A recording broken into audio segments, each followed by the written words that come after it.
Oke, assalamualaikum warahmatullahi wabarakatuh. Di sini kita akan membahas lanjutan pembahasan soal asli Simama Poltekkes tahun 2022, Mapel Biologi. Nah, pada soal yang nomor 6, itu dikatakan bahwa gangguan pada pembuluh darah adalah penyempitan dan pelebaran.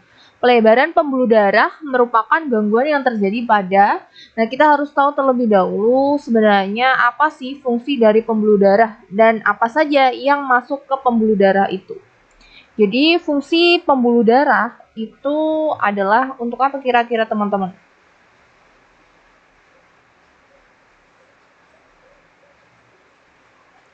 Jadi teman-teman, fungsi pembuluh darah itu untuk mengalirkan darah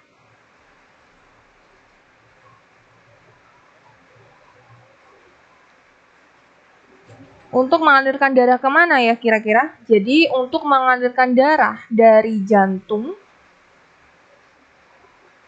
ke seluruh tubuh. Kita tulis saja tubuh gitu ya.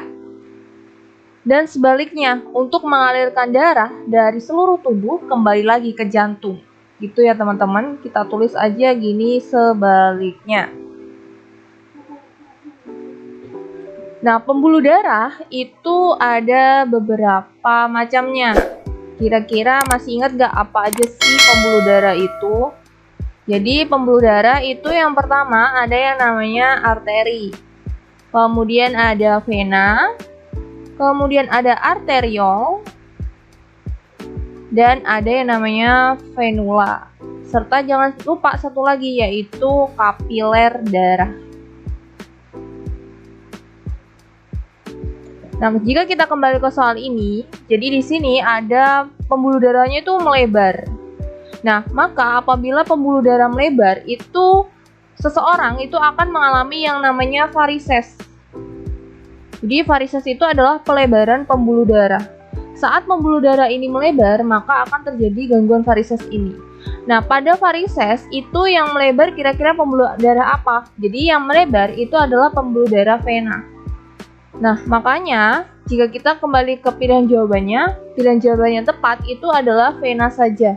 Jadi pembuluh darah yang melebar itu hanya vena ya teman-teman pada gangguan varises. Dengan demikian pilihan jawaban yang tepat itu yang B. Oke, kita lanjut ke soal nomor 7. Pada soal nomor 7 dikatakan bahwa organel sel yang berperan dalam transportasi zat dan penggabungan asam amino adalah, jadi di sini kita harus mengidentifikasi dua organel nih. Satu organel yang berfungsi untuk transportasi zat, satu organel yang digunakan untuk penggabungan asam amino. Asam amino itu adalah salah satu penyusun dari protein. Nah, kita identifikasi dulu satu persatu ya. Lisosom dan ribosom. Lisosom itu fungsinya untuk apa teman-teman? Diingat kembali terkait organel-organel sel, baik itu sel tumbuhan maupun sel hewan. Kalau lisosom itu hanya dimiliki oleh sel hewan saja, sel tumbuhan itu tidak memiliki lisosom. Nah, lisosom itu fungsinya untuk pencernaan intrasel.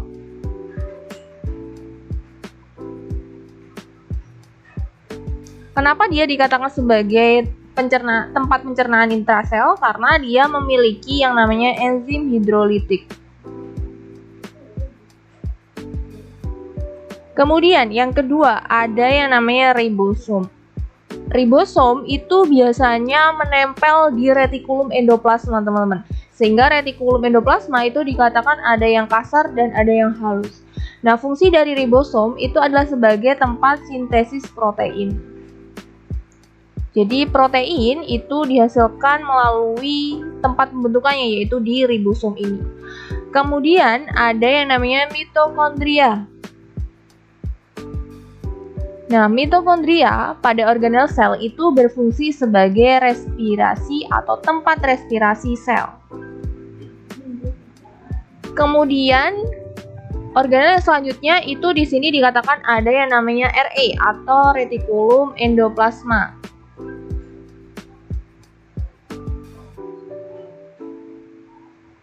Nah, fungsi secara umum retikulum endoplasma itu adalah untuk transportasi zat. Nah, di sini teman-teman perlu diingat ya bahwa RE itu ada yang RE kasar dan RE halus.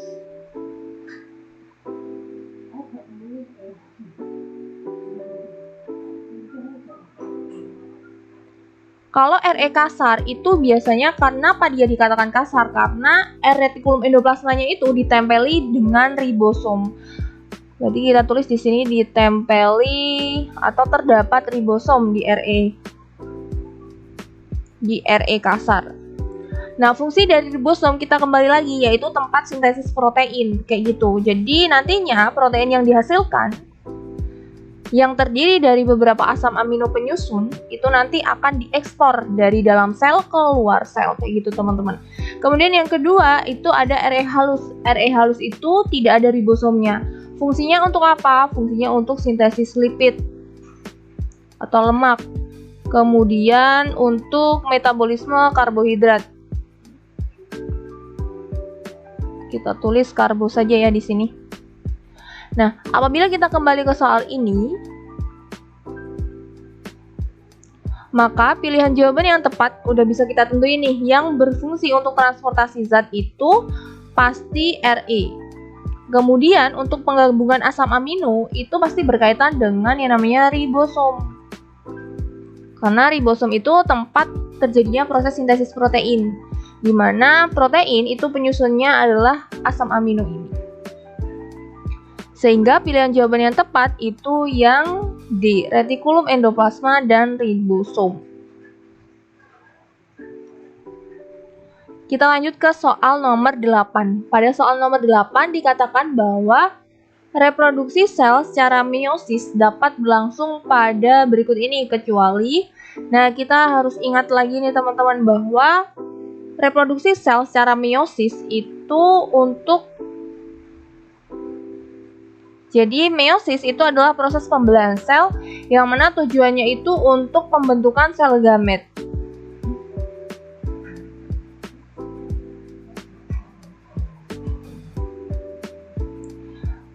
Kalau kita udah tahu konsepnya bahwa meiosis untuk pembentukan sel gamet, maka kita bisa nentuin jawabannya nih. Yang pertama, pembentukan sperma pada bryophyta. Nah, pembentukan sperma pada bryophyta, apakah dia melalui proses pembentukan sel gamet? Oke, jadi ini bukan termasuk proses meiosis ya, tapi pada bryophyta atau tumbuhan lumut itu awalnya kan spora akan berkembang menjadi protonema, sehingga nantinya protonema itu akan menjadi tumbuhan lumut. Itu adalah fase atau pembelahan sel secara mitosis, sehingga tumbuhan lumut itu nanti akan menghasilkan gamet jantan dan gamet betina. Berarti yang A ini salah. Kemudian yang kedua, pembentukan ovum pada spermatokita. Oke, ini benar ya. Kemudian gametogenesis pada mamilia, jelas benar. Kemudian ada karyokinesis. Karyokinesis itu adalah proses pembagian materi inti.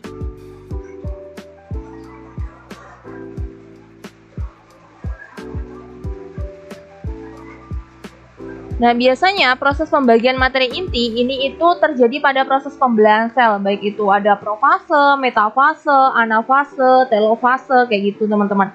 Kemudian ini yang opsi E itu ada sitokinesis. Sitokinesis itu adalah proses pembelahan sitoplasma yang terjadi pada akhir tahap telofase. Nah, karyokinesis dan sitokinesis itu salah satunya berfungsi dalam pembelahan sel, sehingga dia termasuk reproduksi sel secara meiosis. Dengan demikian, pilihan jawaban yang benar itu yang A ya teman-teman.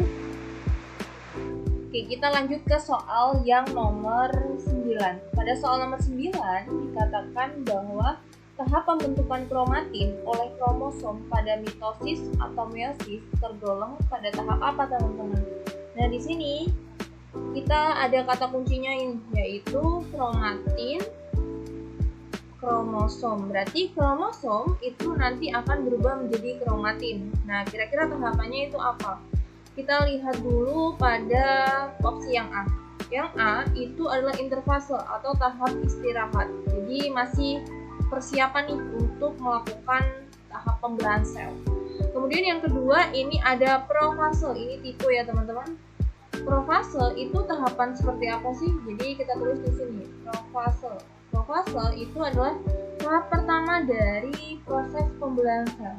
Jadi profase di tahap ini itu ada beberapa hal yang harus teman-teman ingat. Nah, ini bisa terjadi pada tahap mitosis maupun tahap meiosis. Kalau profase itu artinya kromatin itu akan berubah menjadi kromosom. Jadi akan menebal menjadi kromosom. Kemudian apalagi teman-teman kira-kira? Jadi sentrosom mengalami replikasi.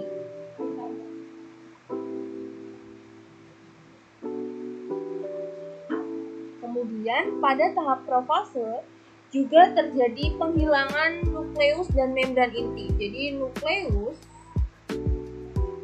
dan membran inti itu sudah mulai tersamar atau udah mau hilang.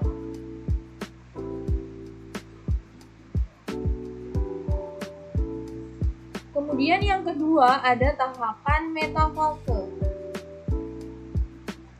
Metafase itu terjadi apa aja nih kira-kira? Jadi pada metafase, tadi kan di profase itu nukleus dan membran inti mulai menghilang. Pada tahap metafase, nukleus dan membran inti itu udah benar-benar tidak ada.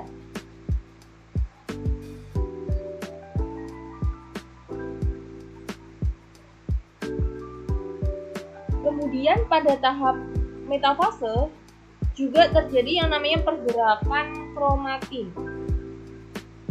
Kemudian pada tahap metafase juga terjadi pergerakan dari kromatid. Jadi kromatid itu bergerak.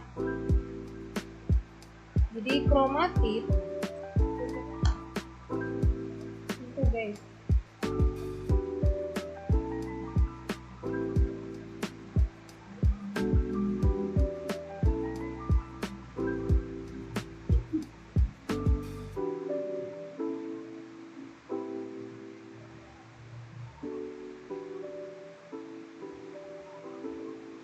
Cut ya, yang itu di-cut ya, di-cut.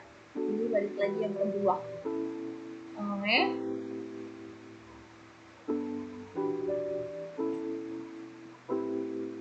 Kemudian yang kedua pada metafase, kromatid itu akan bergerak ke bagian tengah.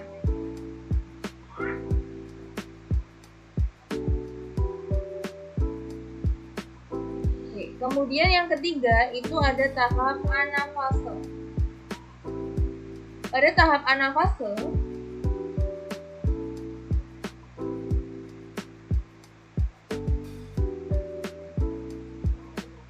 anafase, kromosom akan bergerak ke arah kutub yang berlawanan.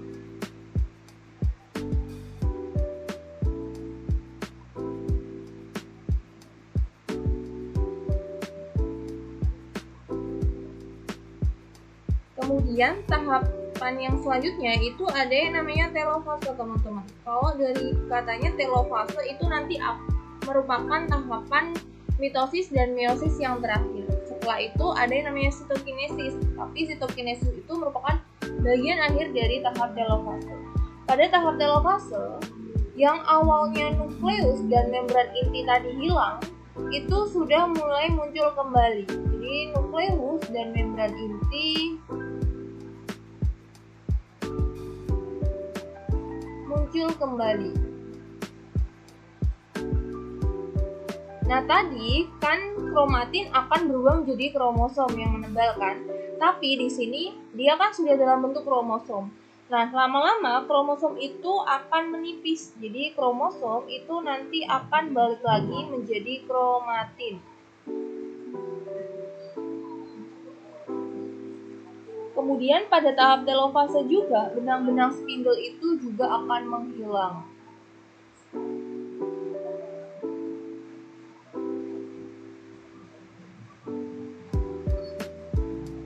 Sehingga jika kita kembali ke soal ini, pembentukan kromatin oleh kromosom pada mitosis atau meiosis itu terjadi pada tahap apa?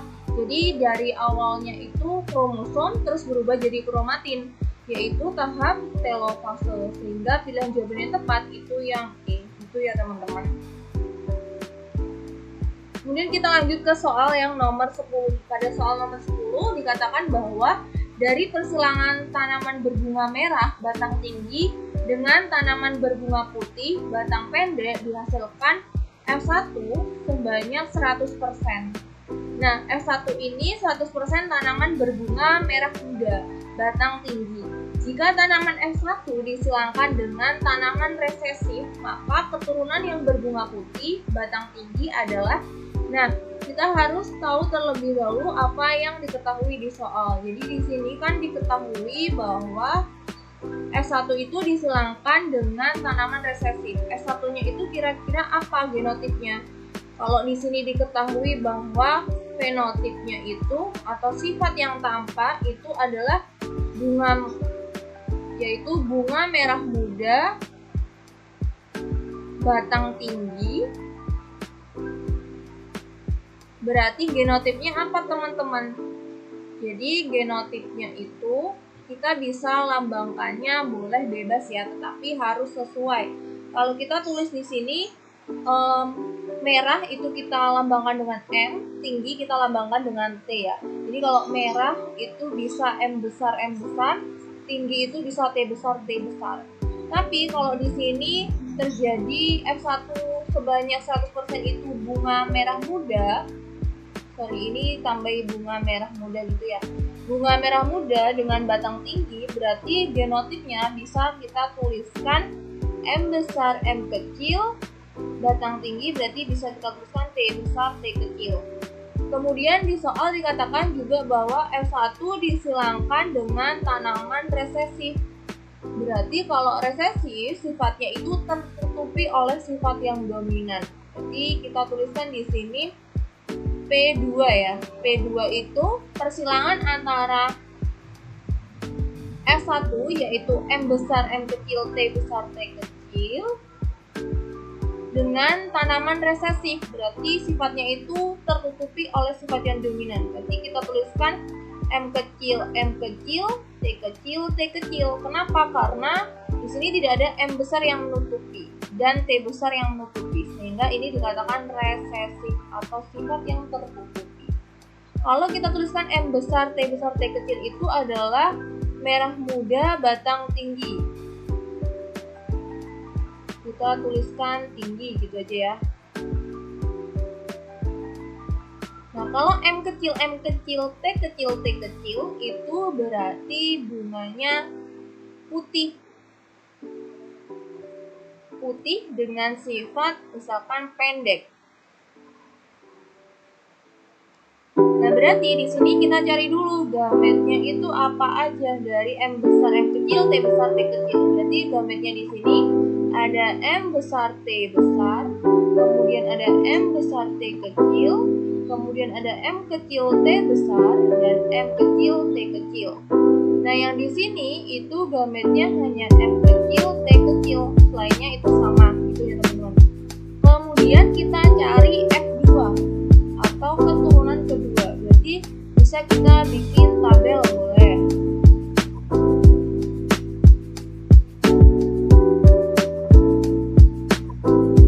Kita bikin tabel dulu. Kan ada 4.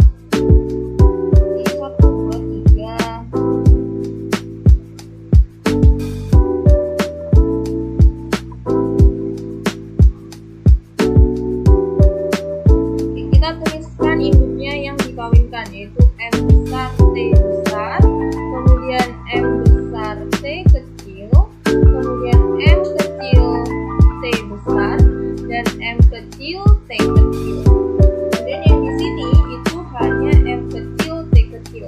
Maka keturunannya apa aja?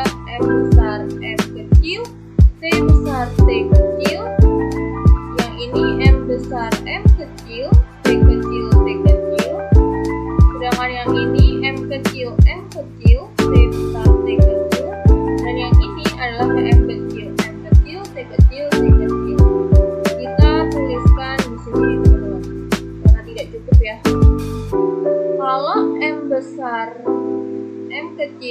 besar T kecil itu menunjukkan sifat yang gimana? Jadi menunjukkan sifat yang merah muda batang tinggi.